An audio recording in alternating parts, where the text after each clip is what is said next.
2년 전 여름, 한 여자가 회사 앞으로 찾아와 자기 남편과 제가 잘못된 만남을 했다며 회사 사람들 앞에서 폭로했습니다. 그때는 월요일 점심시간이었고 저는 동료들과 점심을 먹기 위해서 나섰다가 회사 입구에서 한 여자로부터 온갖 악담과 욕설 세례를 받았습니다. 회사 사람은 물론 지나가는 사람들까지 모두 저를 손가락질하면서 노려보았고 저는 영문도 모른 채 누구시냐, 왜 그러시냐라는 말밖에 할 수 없었습니다. 그러자 그 여자는 제게 뻔뻔하다며 어디서 눈도 깜짝 않고 모른 척 하느냐고 했습니다. 그때 그 일은 일명 사내 유부남 유부녀 사건이라 불렸던 일이 수면 위로 떠오르면서 시작되었습니다. 언젠가부터 회사 내에서는 암암리에 이상한 소문이 돌기 시작했습니다. 제 부서의 유부남인 한 팀장과 우리 회사 유부녀 여직원이 몰래 사내 연애를 한다는 것이었습니다. 누구든 2명 이상만 모이면 사람들은 목소리를 낮춰서 소문에 대한 얘기를 꺼냈고 과연 그 상대가 누구인가 사람들은 궁금해하며 유력한 여자 2명을 후보에 올렸습니다. 그 2사람 중 한 사람은 우리 회사 이은정 씨이고 한 사람은 저의 입사 동기인 조연아였습니다. 이은정 씨는 사내 유부남 유부녀 사건이 떠돌기 시작할 때쯤 점심시간마다 사라져서 오해를 샀습니다. 이은정 씨는 점심시간이 시작되기가 무섭게 밖으로 나가서 점심시간이 끝나기 직전에 사무실로 돌아왔고 사람들은 그 시간에 이은정 씨가 한 팀장을 만난 것이 아닌가 의심을 하게 되었습니다. 하지만 알고 보니 이은정 씨는 점심시간마다 한 팀장을 만난 것이 아니라 친정 어머니가 입원해 있는 근처 병원에 간 것으로 밝혀졌습니다. 회사 직원 중 한 명이 건강검진을 하러 갔다가 병원에서 이은정 씨를 만난 후 이은정 씨와 한 팀장의 오해는 말끔히 사라지게 되었습니다. 그러면 남은 사람은 한 사람, 제 입사 동기인 조연아뿐이었습니다. 조연아는 유부녀임에도 불구하고 입사 때부터 엄청 주목을 받았던 사람이었습니다. 얼굴이 그렇게 예쁜 건 아니었지만 키 크고 날씬하고 길게 웨이브진 머리를 찰랑거리며 다녔습니다.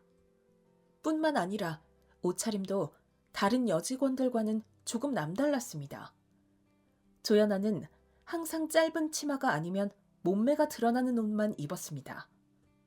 그렇다 보니 입사 당시 남자 직원들의 관심을 한 몸에 받았고 그 중에 한 팀장도 당연히 포함되어 있었습니다. 조연아는 모든 남자 직원들에게 상냥하고 애교가 많았지만 특히 한 팀장 앞에서는 더 그랬습니다. 한 팀장이 우리의 직속 상사이고 부하 직원에 대한 업무를 평가하는 사람이었습니다.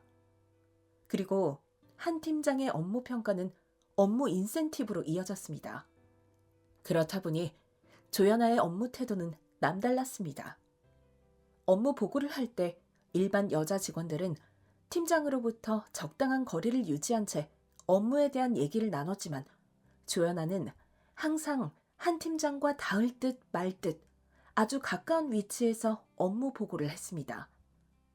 조연아가 한 팀장과 같이 있는 모습을 보고 있으면 직장 상사와 업무 얘기를 하는 것이 아니라 마치 남자친구와 뭔가 재미있는 것을 들여다보고 있는 것처럼 보일 정도였습니다. 그러다 보니 당연히 한 팀장은 조연아를 제일 예뻐했고 특별 대우를 해줬습니다. 회사에 새로운 업무 지시가 내려오면 조연아에게 제일 먼저 알려주고 정보를 공유했고 일반 팀원들 중 회사 돌아가는 상황을 제일 잘 아는 사람도 조연아였고 어떻게 일 처리를 하면 높은 점수를 받게 되는지에 대해서도 잘 아는 사람은 조연아였습니다. 팀장이면 팀원들에게 동등하게 정보를 제공하고 업무에 대한 지시를 내려야 하는데 그렇지 않다 보니 다른 팀원들의 불만도 은근히 많았습니다. 하루는 팀원 중 한 사람이 술자리에서 왜 조연아에게 제일 먼저 정보가 제공되느냐. 조연아는 알고 있는데 우리는 모르는 게 많은 것 같다라고 말하니 한 팀장이 그러더군요. 업무에 대해서 팀장에게 불만 사항이 있으면 정확한 자료와 통계를 가지고 공식적으로 요청하세요. 아무 근거 없이 얘기하는 건 같은 팀을 깎아내리고 뒷담화하는 것밖에 안 되고, 그러면 나도 업무 평가에 반영할 수밖에 없어요. 한 팀장이 불편한 기색을 드러내며 얘기를 하니 그 후 다른 팀들은 그에 따른 불만 사항을 얘기할 수가 없었습니다.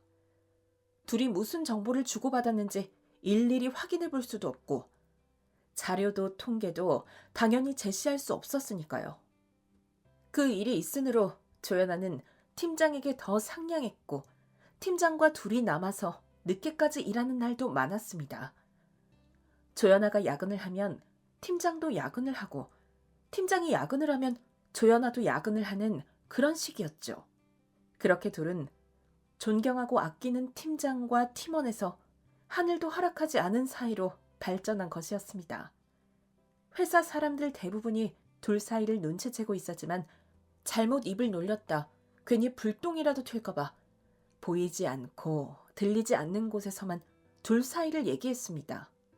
그 두 사람은 회사 사람들이 눈치채고 있는 걸 아는지 모르는지 두 사람은 하늘도 허락하지 않은 만남을 이어갔습니다. 그렇게 회사에 소문이 돌고 2달쯤 지났을 때 한 여자가 우리 회사 앞으로 찾아왔고 점심을 먹으러 가는 저를 불러 세웠죠. 김미선? 네가 김미선이야? 그 여자는 대뜸 저에게 반말을 하면서 제 이름을 확인했고 제가 그렇다고 하니 그때부터 저한테 온갖 험한 소리를 퍼붓기 시작했습니다. 저는 너무 황당하고 기가 막혀서 처음에는 어리둥절해하고만 있다가 나한테 왜 그러시냐고, 도대체 누구시냐고 물었죠. 진짜 뻔뻔하네. 야! 내가 한민재 와이프야. 어디서 끝까지 발뺌이야? 그러자 제 옆에 있던 동료가 그 여자를 말리면서 그러더군요. 잠깐만요. 뭐 잘못하신 것 같은데. 미선이 그 사람 아니에요. 뭐라는 거야? 어디서 남의 가정 파탄낸 여자 편을 들어? 한민재 핸드폰에 김미선하고 매일 연락한 거 내가 다 보고 왔어. 그제서야 상황 파악이 되더군요. 한민재 그 능구렁이 같은 인간이 조연아를 만나면서 혹시 자기 와이프한테 들킬까봐 팀원 중에서 제일 싫어하는 제 이름을 입력해 놓은 겁니다. 다른 팀원들은 팀장 앞에서 그나마 고분고분했고 조연아에게도 적어도 겉으로는 별 감정 없는 듯이 대했지만 저는 도저히 그럴 수가 없었습니다. 업무에 대한 실력이나 실적은 다른 팀원들도 인정할 만큼 제가 원탑이었는데 팀장의 평가와 추천 때문에 저는 번번이 회사에서 제공하는 해외 연수나 평가에 높게 반영되는 업무에서는 제외되었습니다. 왜 항상 저는 제외되냐고 팀장한테 물으면 조연아 씨가 그 분야에 더 적합하다고 판단했기 때문이라고 했습니다.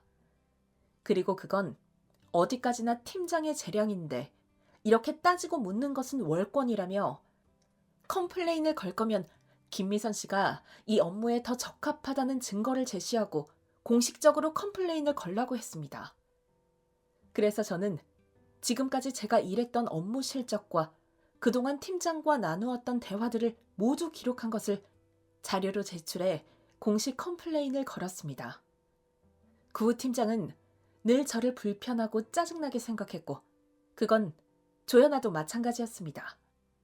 항상 팀장 옆에 딱 붙어서 뭔가 속닥거리고 자리로 돌아갈 때는 저를 한번 쳐다보고 돌아가더군요. 그런 일이 반복되다 보니 저는 두 사람과 좋은 관계로 남을 수가 없었고 팀장은 공공연히 제 뒷담화를 하고 다녔습니다.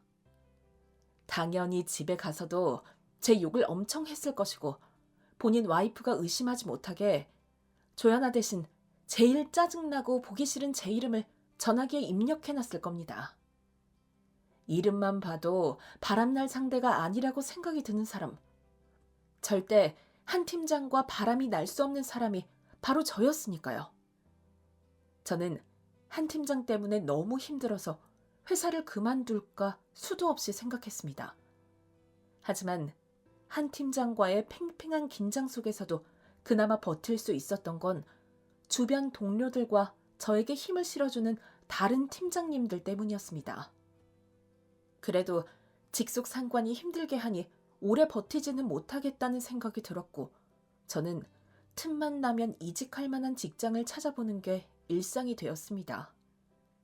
그러던 와중에 한 팀장의 와이프가 한 팀장이 바람난 것을 알고 회사에 찾아온 것이었습니다.